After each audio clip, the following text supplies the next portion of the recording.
Hello everyone, welcome to the class. And in today's class we have seen we basically looked into some of the topics from physical world in the previous class, right? Yesterday same timing we did a class. Today's class we will do the continuation of the same. Don't worry if you missed the class, I'll give a very brief introduction about the same as well. And hello Ankit. Yes Ankit, all topics from physical world will be covered. Yesterday's class I've covered part of the topic, and today's class I'll be covering the rest. All right. But you in case if you want to know about, I'll give you a quick recap also. Hello Akshay, good morning.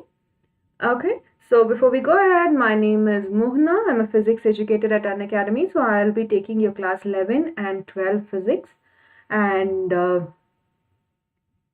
also this is my Telegram group link. You can follow me before any classes goes live. I will be sharing the link over here. At the same time, UB also has any other updates will also be shared in my Telegram groups, and you can also see some poll type questions will be there if you can go try attempting it. And this is the common Unacademy channel. This is common for both ICSE and ISC both, so you can follow this channel also. And just like how we have the free classes on YouTube platform, we also have free classes on the Unacademy platform. So these classes are absolutely free. You can learn from any of your favorite educators. So we also have an interesting pool feature, which you can learn a concept, answer questions based on this concept through pools. Okay. So, and also since these special classes are live classes, you can clear all your doubts. Okay. So the upcoming special class for class 11 is tomorrow. So tomorrow at 4 p.m. we have a live class, free live class in the Unacademy platform, and the topic would be basically introduction to impulse. We would be seeing questions from your dynamic third units. We will be covering some concepts from your third units. All right. So you can follow the same. I have also taken two classes, right, for this dynamic unit. I have also looked into the first two laws. I've also covered it. If you want, you can look at the same as well. Right. So to unlock this class, you can use my code MTIS10. So if you're using this code, you will be able to see all my classes in the all the free classes that I've recorded that are there in the Unacademy platform. Now, just like the plus subscription, if you're going for the plus subscription, it has various advantages. One is you can learn from the comfort of your home, and you get unlimited access to all the courses. All right, and you will also be learning from all the educators on the Unacademy platforms are good. So you'll be learning from top educators, and every fourth class. So if any plus batch that is starting from the fourth class, every fourth session is always a doubt clearing session. So in the first three classes, whatever concept you've learned, you can clear. If you have any, if you can actually clear your doubt then and there. But in case if you still have further doubts, there are doubt sessions. You can actually ask your doubts and clear your doubts in the doubt session. Now, we also in the plus classes, we would be covering your entire syllabus, right? And they are live test series that are conducted every other week. So you actually at the weekends we usually have live test series. So any concepts you're learning, right, you can actually attend the test. Tests will always help you know whether you've understood a concept or not. Okay. So in case if you get any questions wrong, or you want to know like how to solve this question in a much faster way, after the class, after the live test series, there will always be an analysis session. You can attend the analysis session. All of those questions that you've done in the test will be solved. At the same time, you're getting the answer key, as well as in case you got anything wrong, you can clear your concept there. We are coming up with new batches for the month of June for class 11, so do check out. Now, generally the gross pricing, if you look at the longer duration courses you take. So if in case you're taking courses for both 11 and class 11 and class 12, then the price per month goes down. Okay.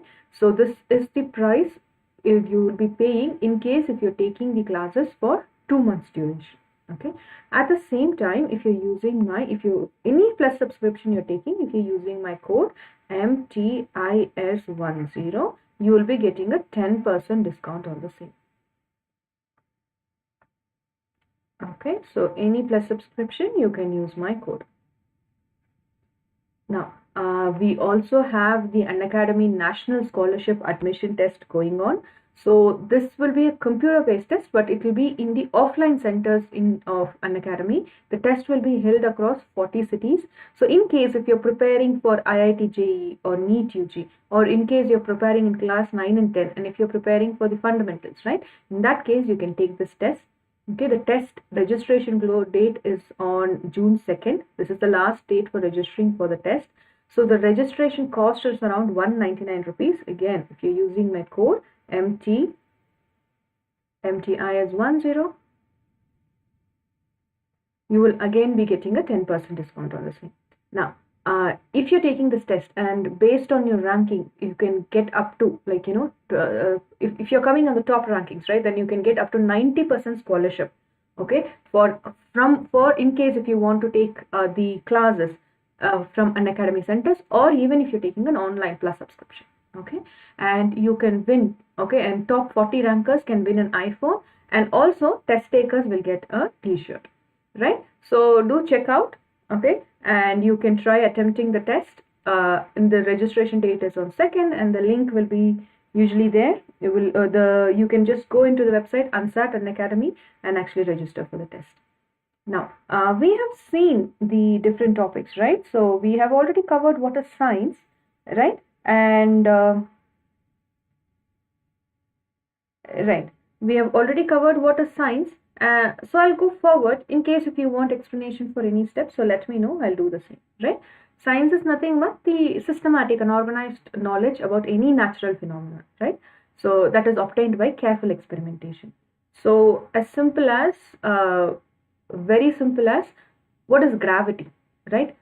We understand gravity, that is a basic fundamental force, right, through science, right? We have seen a phenomenon, we have studied it, right? And then using careful experimentation, we have the scientists have come to a conclusion that, you know, the gravity is the force that is keeping the earth go around the sun, right? Or why any object falls towards earth, right? So systematic and organized knowledge about various natural phenomena, less like how we have gravity, but any natural phenomenon if you're studying, which is if in case it is that knowledge of this phenomenon is obtained by careful experimentation, then we say it is science. Science is of two types. Do you know what are the two types of sciences? Two types of sciences, very simple.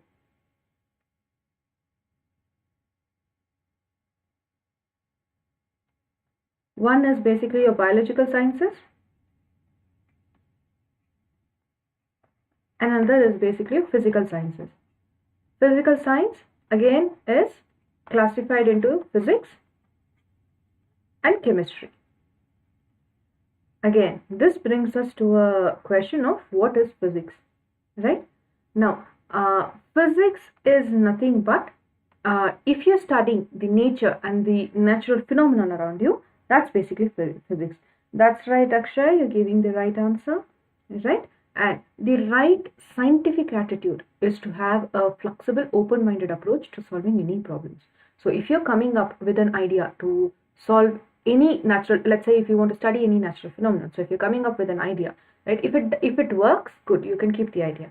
Now, if it doesn't work, you should be able to come up, let go, and, you know, drop this idea and and design and come and think of another idea. Okay, that will be the right scientific approach. Now, scientific method is nothing but a step-by-step approach used by studying by a scientist in studying a natural phenomenon.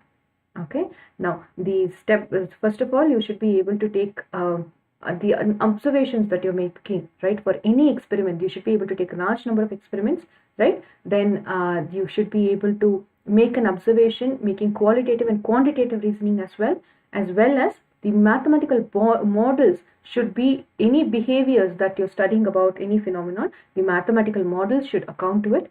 Okay, now in the whatever, then based on this whatever mathematical model, okay, if you're predicting any new phenomenon based on this based on this model, the model that you have should be able to predict new phenomenon, and you should be able to modify the theory, whatever theory you've given up, it should, if necessary, okay, if in case if you're coming up with new evidences, then you should be able to modify it.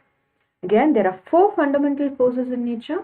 One is basically your gravitational force, your electromagnetic force, your strong nuclear force, and a weak nuclear force. Okay, Now, the gravitational force and, okay, of all the given forces here, which are long range forces? Correct, Akshay? Of all the forces given here, which are long range forces?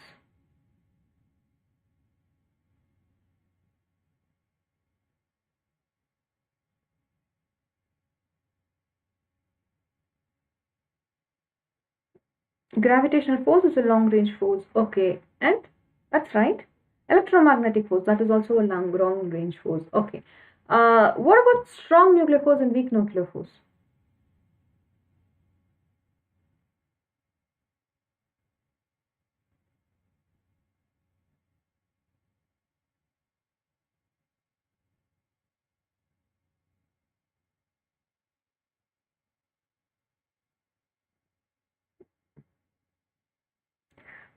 Strong nuclear forces, these are short range forces. Yes. Why do we call them as short range forces? These are short range forces. Why do we call them as short range forces?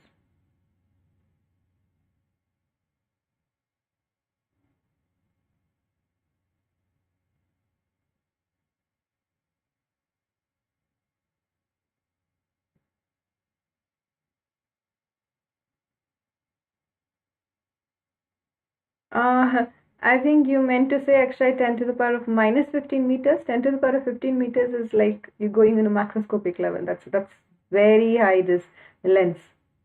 Length distance or the length we are talking about is too high. 10 to the power of 15 is too high.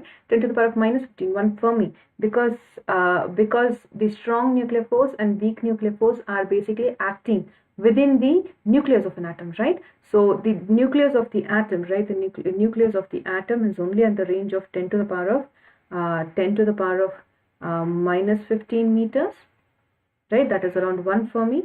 So this is where you see both the strong and weak nuclear forces. Okay, and strong nuclear forces, if you gravity and electromagnetic force, okay, gravitational force and electromagnetic force are always long range forces, and gravitational force is the reason why we have planets go around the sun, right? And why any object falls towards Earth. Okay, all of these are examples of gravitational force. Okay, these forces, gravitational force is because of mass. Okay, if a body object has a mass, then it will basically have the force that is coming out because of it, would be basically Akshay, when you said if less than 1 Fermi repulsion, no, more than 1 Fermi, it will be repulsion. Because less than 1 Fermi will always be an attractive force in case of the strong nuclear forces you're saying, right? Yeah. So here the moon and satellites, right? Okay. See sorry, in the gravitational forces, this is because any object that you're seeing over here, right? Moon, satellites, all of these has a particular mass. If there's a mass, there is always an attractive force acting on them. What are some of the properties of gravitational force? What would be some of the properties of gravitational force?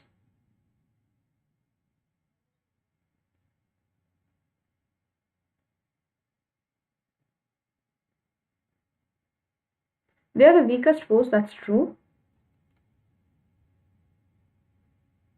They are central forces, that is also true. These are long range forces.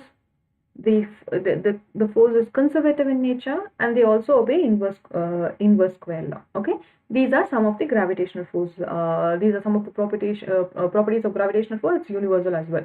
Any object that has a mass, it will basically be affected by it will be basically affected. It will basically have mass is responsible over here for gravitational force. Okay. Likewise, the next force we are encountering is electromagnetic force. Okay. Can you tell me an example of an electromagnetic force? An example of an electromagnetic force.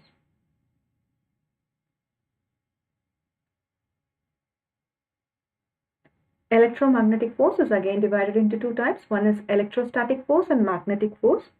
Right? One is electrostatic force and another is a magnetic force. Okay. Now, electrostatic forces are force acting between two electric charges when they are at rest. What force is acting? That's electrostatic force. Magnetic forces, either if you have a magnetic material. For example, in case if you have a bar magnet, the field around it, right? If you keep any iron near this bar magnet, what happens? The iron get attracted towards the magnet, right? There's a force exerted on the iron that's pulling its that's an attractive force in this case. So there is a field around the magnet which is responsible for this force, right? So magnetic forces, right? So magnetic forces are again so one way is if you have an object like a bar magnet. Another way to get a magnetic field, right? Another way to experience a magnetic force is that in case if the charges are moving, then magnetic fields are also created. Again, your magnetic fields, right? Your magnetic fields can actually produce induced EMF and induced current. Okay, that's what you will learn in electromagnetic induction in your class 12. All right. Now, the force between two charges at rest, when the force acting on two charges in electric field, okay, the charges at rest always will give rise to electric field. Charges in motion will give rise to electric field, as well as the charges in motion will give rise to magnetic field. Okay. The simplest way you can experience an electrostatic force is very simple. Whenever in case if you're just combing your hair and take the comb near small bits and pieces of paper, the papers will get attracted towards the comb. Okay, why? Because the papers are at rest because of gravitational force, right? The papers are at rest, that's gravity, it's pulling it. Now, when you comb your hair, that electrons from your hair goes and gets stick to the plastic comb. Okay, now these electrons, when you bring it near that papers, they get attracted. So forces acting between two charges, okay, they attract the positive charges on the paper. Okay, so the forces acting between two electric charges at rest is basically called your electrostatic force. Okay, and yes, yes, Akshay, it can be both attractive and repulsive because charges are positive. We have positive and negative charges. So like charges will repel, unlike charges will attract. These are also conservative forces. These are also so these also obey inverse square law. These are also long range forces.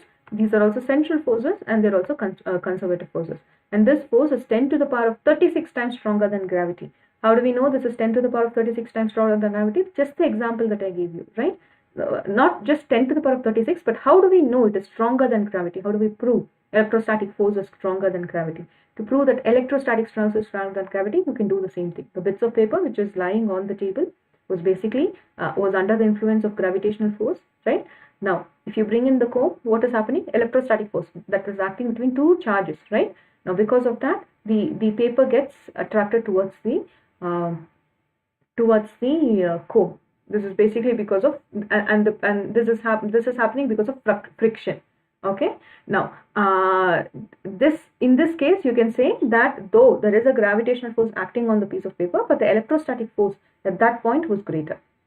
Okay, it was not 10 to the power of 36 times greater, no, but it was greater than at that point whatever was the force. How do we calculate the force or the gravitational force in that case?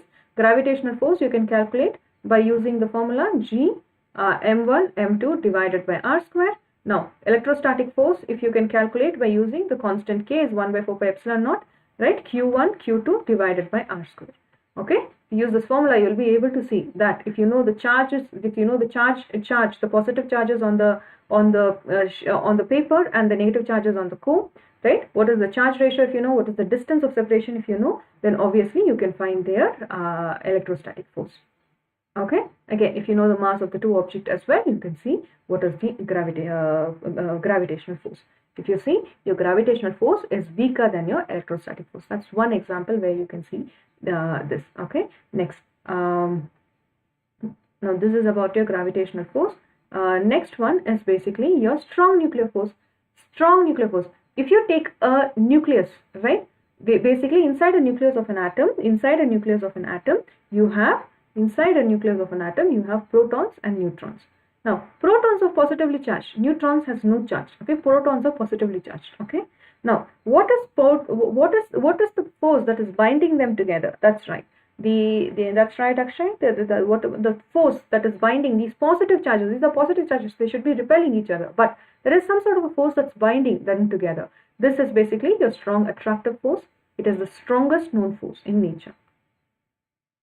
Okay. And now, why does it act in short range? Because it acts within the nucleus of an atom, right? And this size is around 10 to the power of minus 15 meters, which is 1 Fermi, right? Which is basically 1 Fermi. Now, inside 1 Fermi, the property of this charge is that it is attractive. So when it is acting within the nucleus, it is attractive. But when it becomes greater than 1 Fermi, when you look at a range greater than 1 Fermi, this strong attractive force actually becomes a repulsive force. That's the nature that was observed. Okay, but we are mostly looking only into these attractive force. All right, this is the strongest known force in nature, and it's 10 to the power of 38 times stronger than gravity, which means it's 10 to the power of 2 times stronger than electromagnetic force. Okay, and this is a short range force, and it's an attractive force.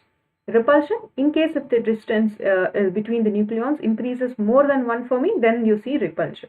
Okay, it's a non-central and non-conservative force. Okay, and the weak nuclear forces, these force appears only between elementary particle in a nuclear process. Okay, especially you're seeing this in a beta decay, and this is not as strong as so this force, weak nuclear force, is basically not as strong as the strong nuclear force. Okay, but it's 10 to the power of 25 times stronger than gravity. Okay, so basically you have your weak gravitational force, then comes your weak nuclear force. So if you're going to see, you basically have your gravitational force, your weak nuclear force, then your electromagnetic force, and then comes your strong nuclear force. The order in which, if you want to arrange them in an order, this is the order, the forces that you can arrange it. Okay, again, since these are involved in beta decay, right? So this is also again in the range of 10 to the power of minus 15 meters within the nucleus, what we are seeing, right?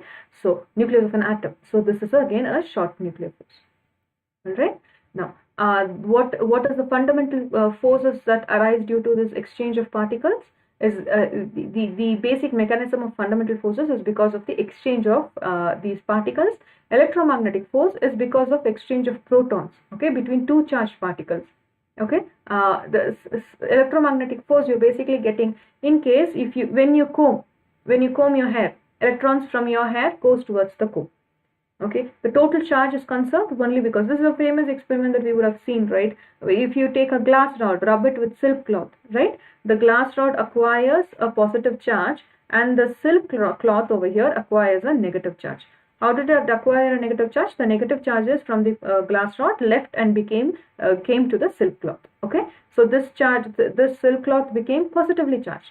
But then this glass rod this silk cloth becomes negative charge. Why? Excess of electrons. This glass rod becomes positively charged. Why? Because there is deficit of electron. Now, why this force is conserved, right? In case if the total charge is always conserved, why is it? Because the total charge, if you take this as an isolated system, okay, this as an isolated, the charges, right? In this case, the glass rod and the silk cloth, if you're taking that as a system, the electrons that left the glass rod is equal to the electrons that are found on the silk cloth. Because of it, we can say the total charges in this case is, right, it obeys the conservation laws, is conserved. The total charge in the entire process is basically conserved. Okay, now this electrostatic force is because of exchange of particles. Right, now weak nuclear force is because of exchange of massive particles for vector bosons. These you will be learning in advanced level grades, right? And strong nuclear force is because of meson between two nuclei. Again, you will learn this in your advanced grade. Okay, mass is responsible for your gravitational force is there wherever whichever object has a mass, it will experience a gravitational force. Hello, hi.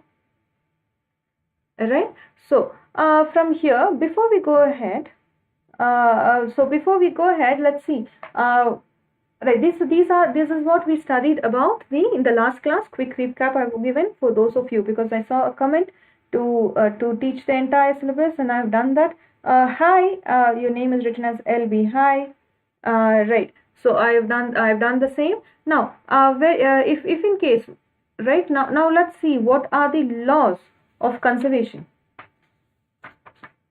Right, now the laws of conservation or laws of conservation of energy. Okay, what is law of conservation of energy?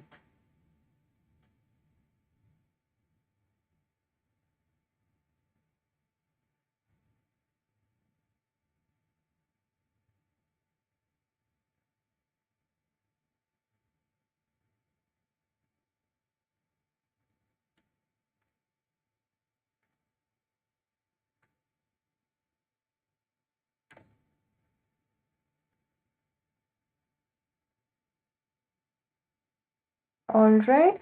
Hello, Supriya. One confusion. What is your confusion, Supriya?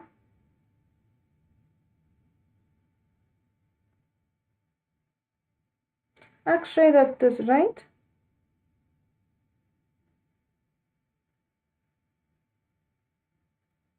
Z. All right. Total energy remain constant. That's right.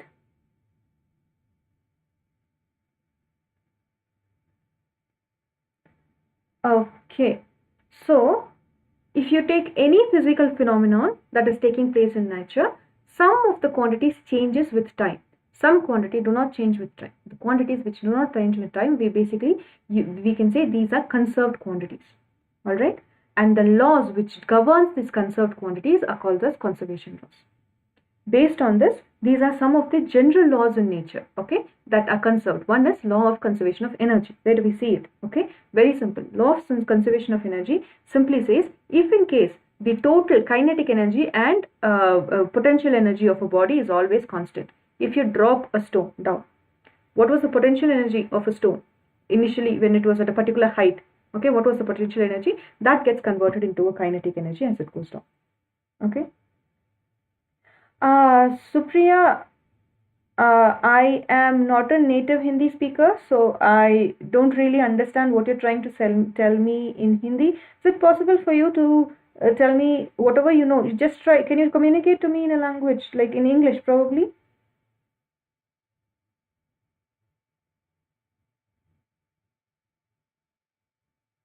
I'm really sorry because I'm trying to read and I'm not able to understand. Okay, so right,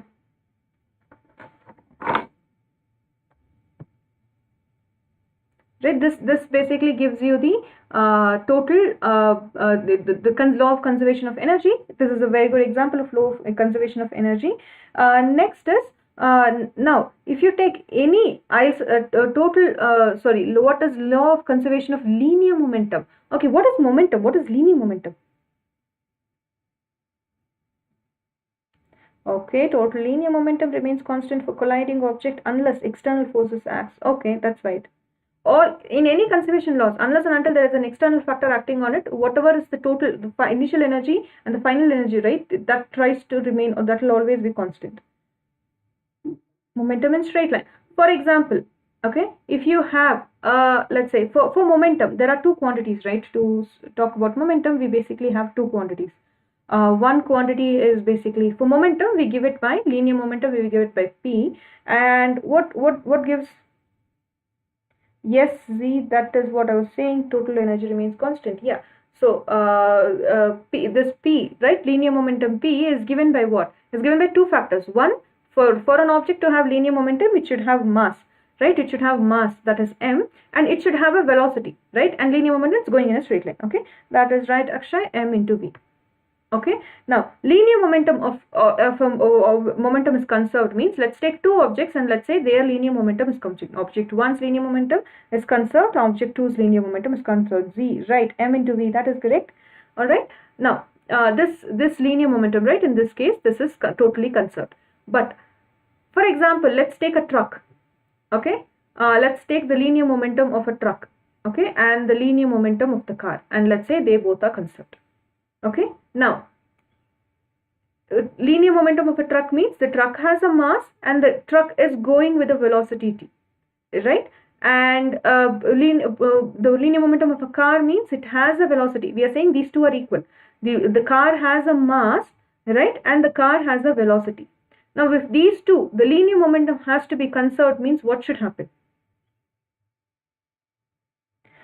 Oh, okay. So Priya, what I am going to do is I will speak slowly. Would that help?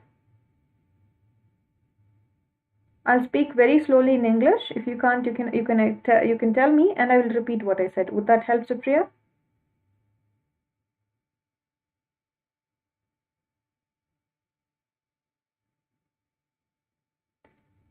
Okay. So what should happen in this case? If this linear momentum has to conserve, one is a truck. Okay, the truck is going with a particular velocity, right? Okay, great, Supriya.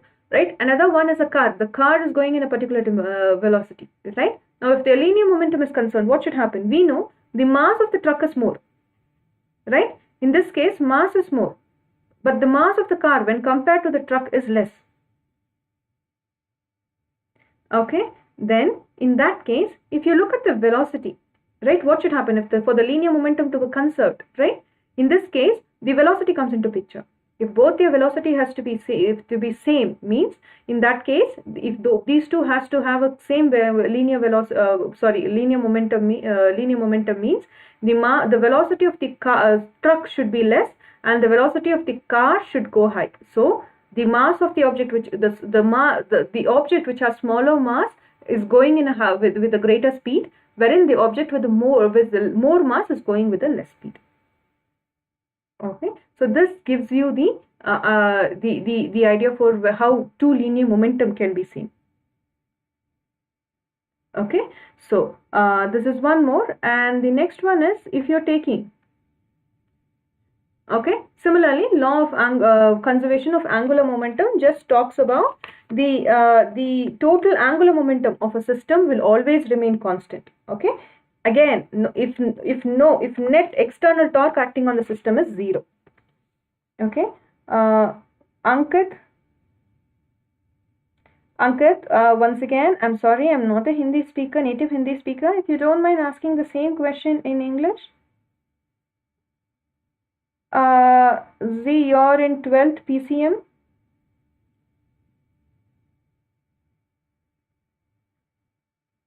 Right, okay.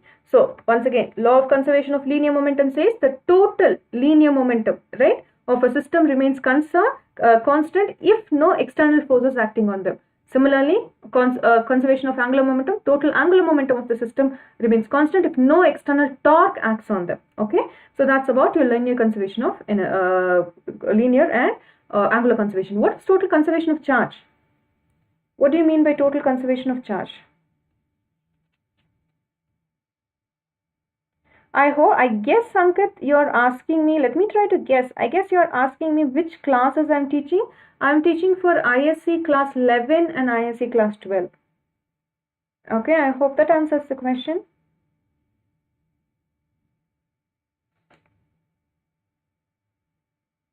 Okay, now next is total charge is conserved. Actually, right. Can you think of a total conservation of linear momentum? What is the law of conservation of linear momentum? Can you give me an example for conservation of linear momentum in case of charges?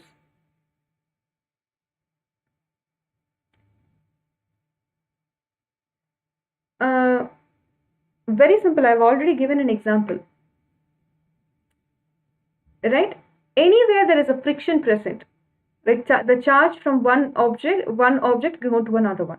Right? In case, if you basically take one of your classic example, because is like, you know, let's say you have a glass rod. Okay, now if you're going to rub it with a silk cloth, what happens? There is a friction. Because of this, right, the silk cloth gives negative charges. Why this is happening? Very simple. See, in an atom you have protons and neutrons and you have electrons going free around the atom, right? So whenever there is there are some free electrons. If you take any conductor, okay, there are some free electrons going around. Okay, the electrons in the outermost shell of an atom is very easy to remove. Okay, meaning the energy that it takes to remove that atom, the amount of energy you need for a photon or anything to remove that particular atom is basically what is called as a work function. There are some object which has lower work function. There are some which has a higher work function. Okay. In this case, work function of the glass rod is low, meaning the outermost orbits, electrons in the outermost orbits can be easily removed. Okay, so when you rub this glass rod with a silk cloth, what happens? The electrons over there on the outermost orbits, which are free, right, they sort of gets removed, they get transferred from the glass rod to the silk cloth. Okay, now if you look at the glass rod, it looks like it has lost some mass. Silk cloth has gained some electrons, right? So, but if you look at the total energy of the system, if you look at how much electrons are here, if there were 100 electrons which was lost by the glass atom, all 100 glass rod, all 100 electrons will be there in the silk cloth. So the total energy of this isolated system is conserved. So the total charge is always conserved. Okay, so these are the conservation laws. Other than this, okay, so total energy of an isolated system is also conserved.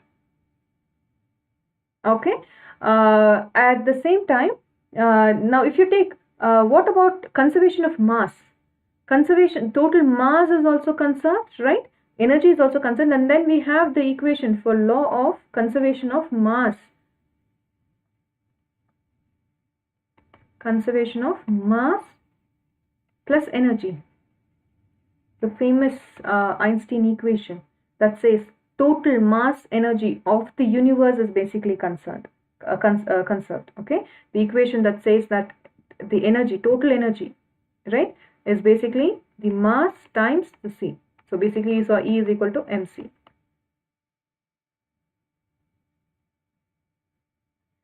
But 10th ko, okay, Ankit, if you are asking me if I'm taking for, let me just guess, if you are asking me if I'm taking for class 10, no, I'm taking only ISC board class 11 and class 12 physics. Class 10 there is another educator who's taking, right, of the same for the ISC board. So you can check out his videos. I'm taking for class 11 and 12. Would that help?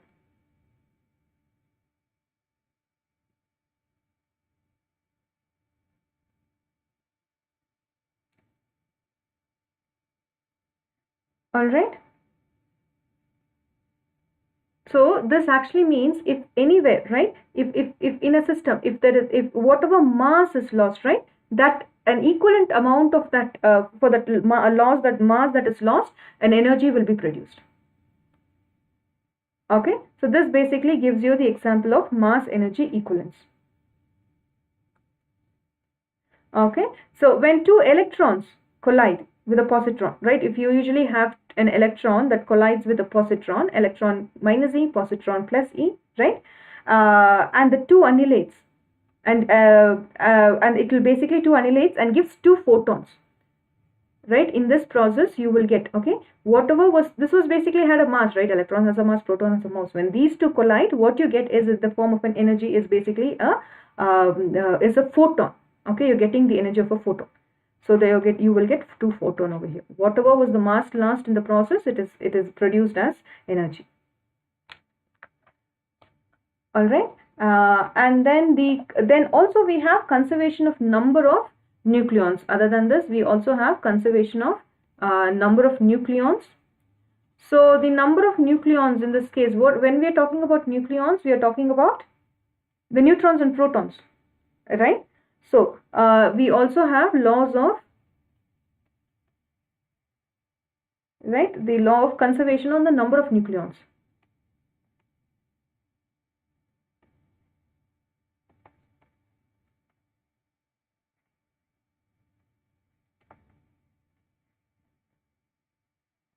Okay, very simple. Okay, if you're taking a radioactive decay, okay, and if uranium 238, right, and this is 92, right, if this is decay, okay, it decays to thorium 234,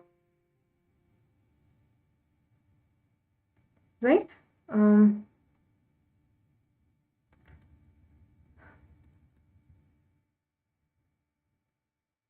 sorry about that. Okay, so it basically decays to thorium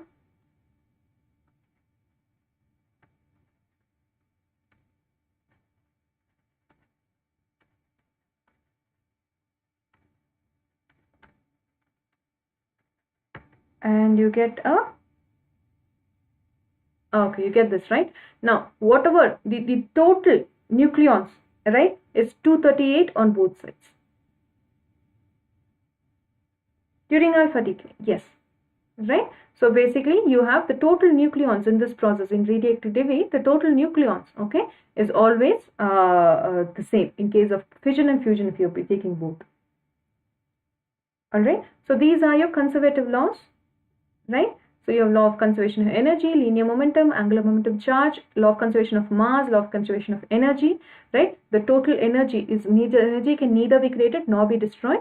The energy can only be transferred from one object to another, right? From one state to another, otherwise. Okay, and in this cases, and we also have law of conservation of nucleons, right? We also have, this is something called of law of conservation of law of conservation of baryon number and lepton numbers are also there.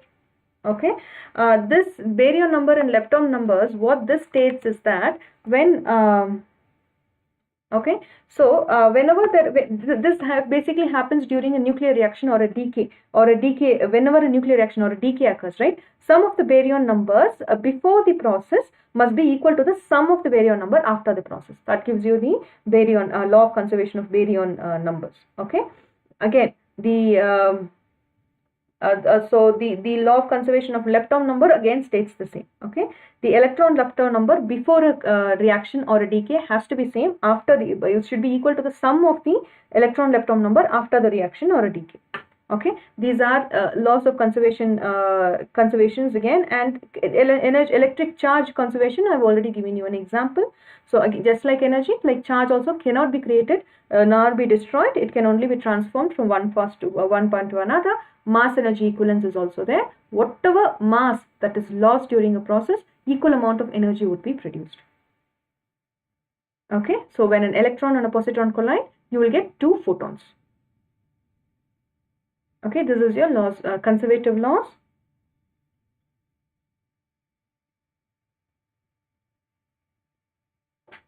Lepton in forms of equation form.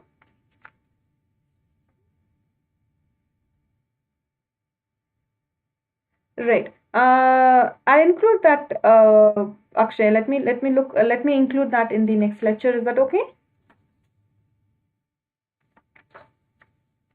Okay, and similar, and then all of these conservative laws also has a strong also basically has a strong interaction with the symmetry of the with symmetry. Okay, all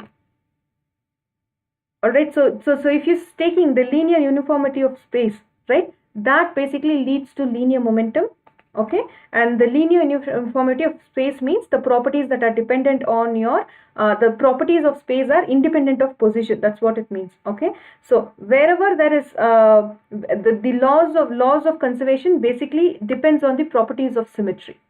Okay, and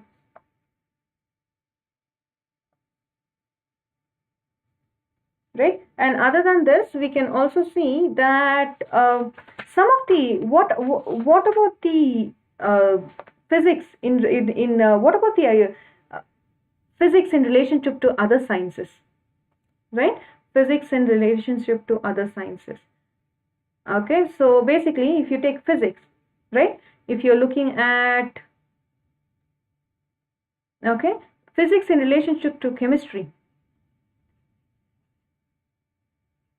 If you want to study the structure of an atom, you don't have to break open it. You can use X-rays.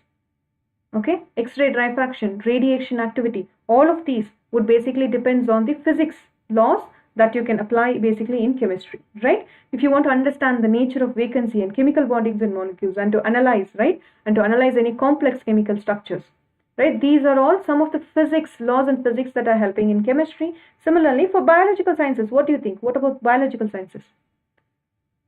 What are the laws in physics that are helping in biological sciences? So physics in relationship to biological sciences, can you think of anything?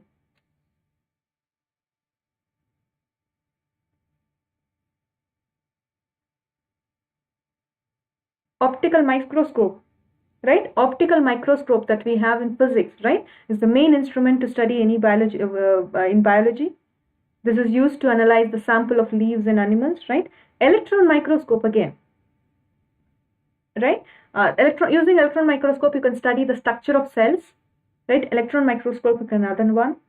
Okay, X-rays and radioisotopes are used for detection and treatment of a number of diseases, right? Again, your radiation treatment for basically for cancer, right? At the same time, you can use any electronic instruments are used in recording heat and recording any heart or head ailment. In case if you're going for your MRIs, right? These are some of the instruments that will come up that works on the laws of physics. What about physics in relation to astronomy? Physics in echocardiogram, right? Physics in relationship to astronomy.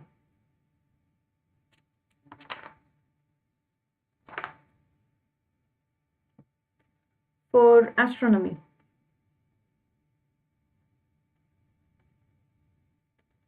All of your telescopes that you're using, radio telescopes, your optical telescope, both your let it be your reflection type telescope or refraction type telescopes, all of these optical instruments are actually based on the laws of physics, and actually the optics itself, right, the instrumental design itself is basically on the working of this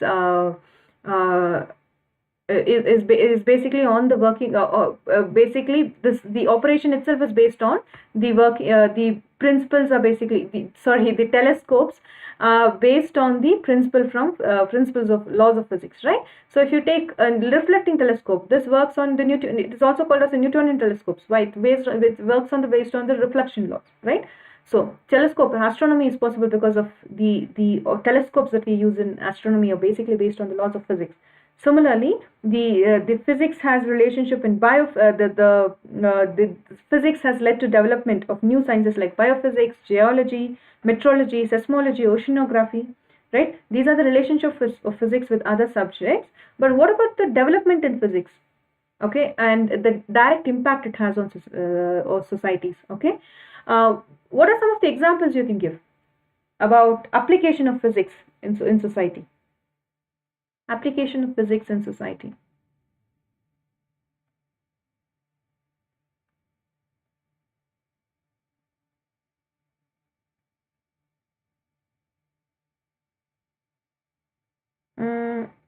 Right.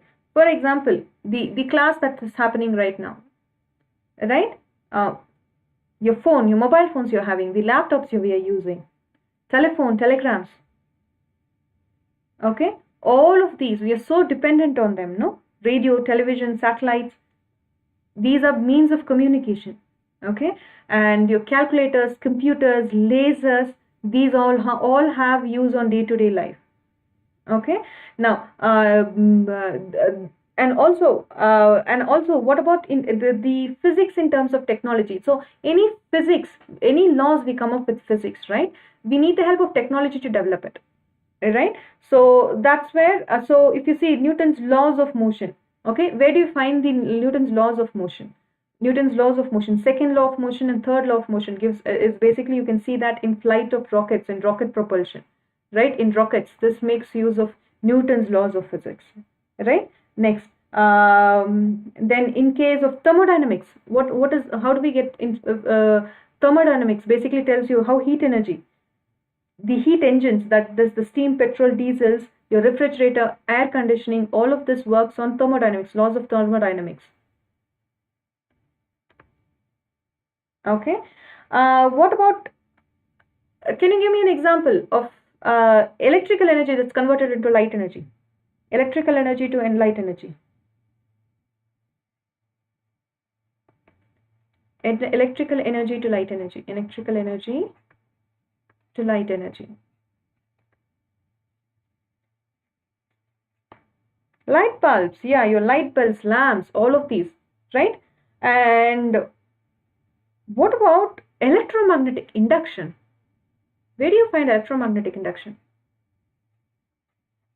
Which day-to-day application which we know, any device that we are coming across every day that works on electromagnetic induction? A device we come across day-to-day that works on electromagnetic induction.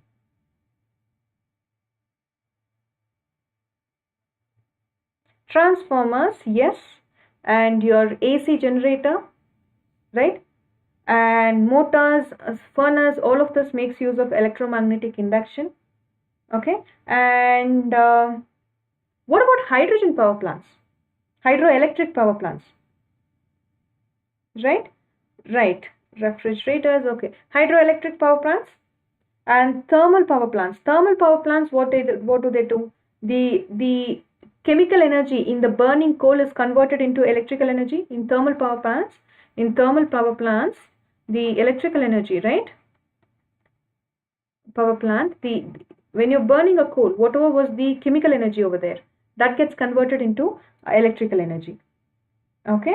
Then in case of the energy released in case of a nuclear fission process, this is what nuclear reactors are based on. Okay.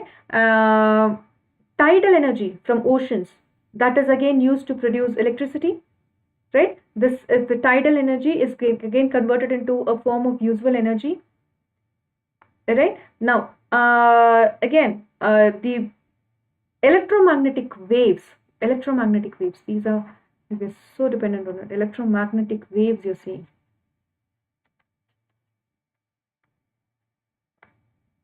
Okay, these are electromagnetic waves. These find application in radio, television, wireless transmission. X-ray missions are used to, in case if you have a fracture, you basically use X-rays, right? Now again, X-rays is a little harmful. We came up with MRIs, right? Not as so we basically have MRI scans, any brain disease, anything you have, MRIs are helpful, right? And one more thing is scientists are always on the lookout for unifying all of these theories we know. Okay, so unification of forces is nothing but just it's an effort to come out with one theory which could explain everything. Okay, and there is also something called as reduction. Reduction is nothing but if you're able to take a complex phenomenon and explain it through simple properties. Okay, that actually means the basic nature, that makes it the basic concept of reductionism. Okay, this is just used as the property of the whole system. Okay, if you're able to devise the property of the whole system by studying the property of its constituents, okay, what makes up that whole system, if you're able to study it, okay, then that becomes reductionism.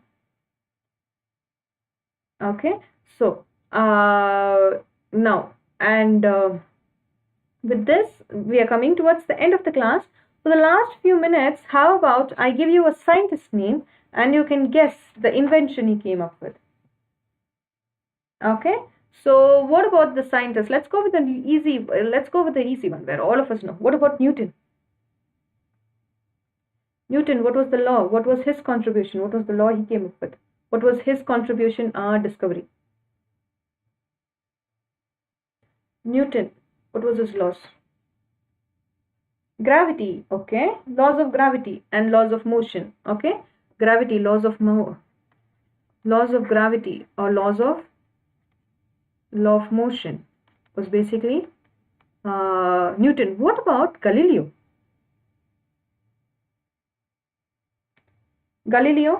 What about Galileo?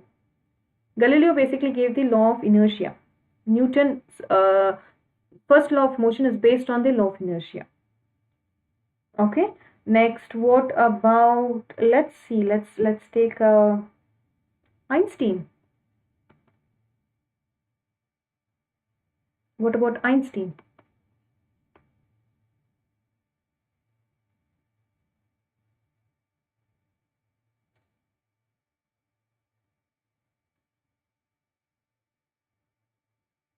Einstein came up with photoelectric effect. He gave the explanation for a photoelectric effect.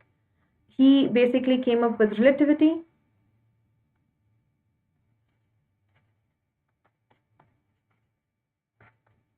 This is two scientists who we are greatly indebted to, right?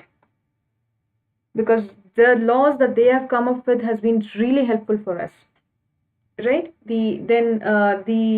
Also then what about Madame Curie? That's right, Akshay, Einstein theory of relativity. What about Madame Curie?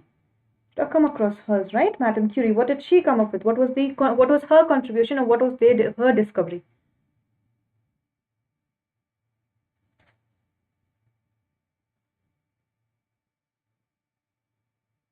Madame Curie was basically for the discovery of radium.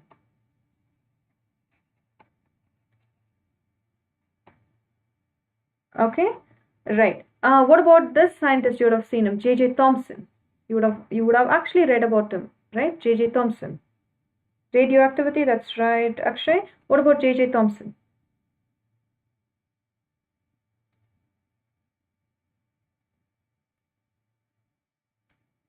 Electron, EM, right? He found the specific charge to mass ratio, the electrons. He basically found the discovered electrons, right? From where we can discuss the different properties of electrons, right? And also with this, what about the Indian scientist C.V. Raman? What about the Indian scientist C.V. Raman?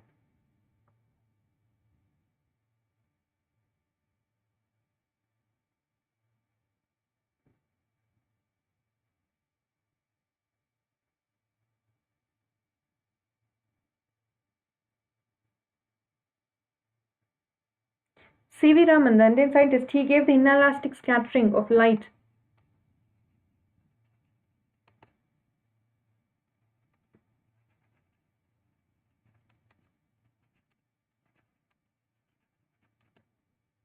Light scattering, yeah, he gave the inelastic scattering of light. Okay, so with this, we'll come towards the end of today's class. All right, and once again, before I end, this is an upcoming class 11 batch.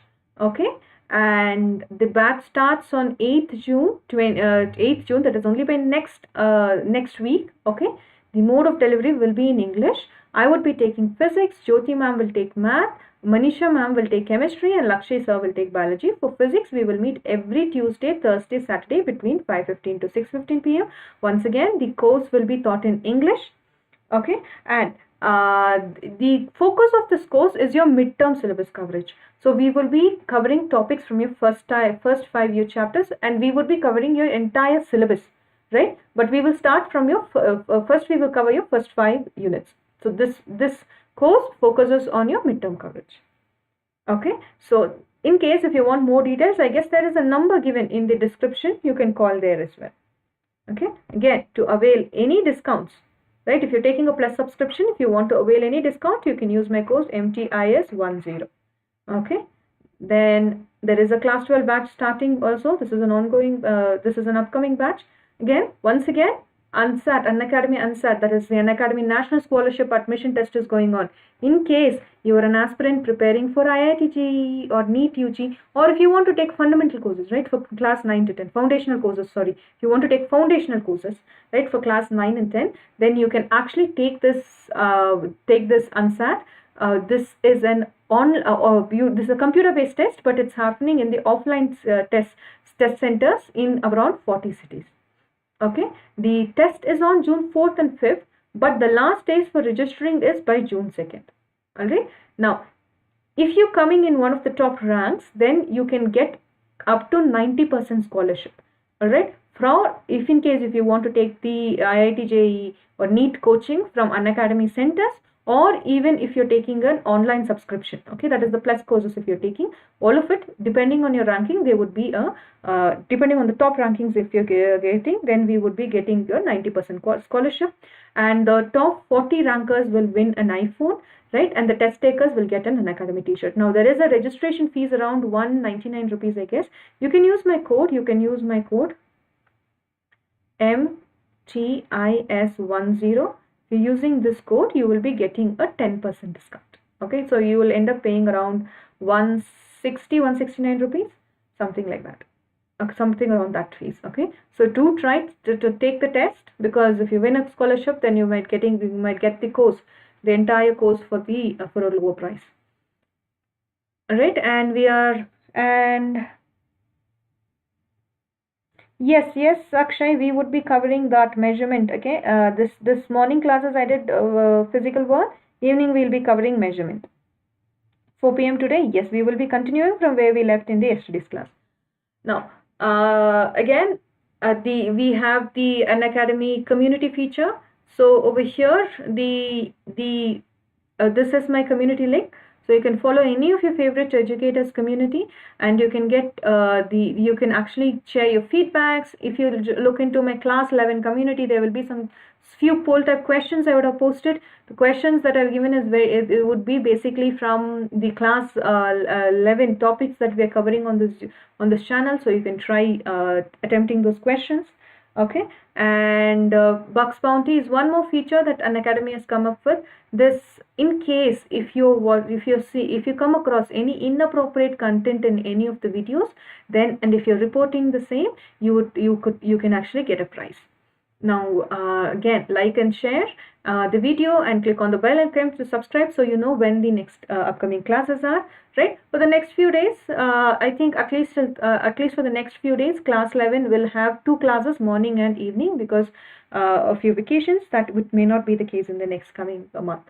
All right, so click on the icon so that you can join the class on time. All right, with that, we're coming towards the end of the class. Then I'll see you in the next class. Thank you.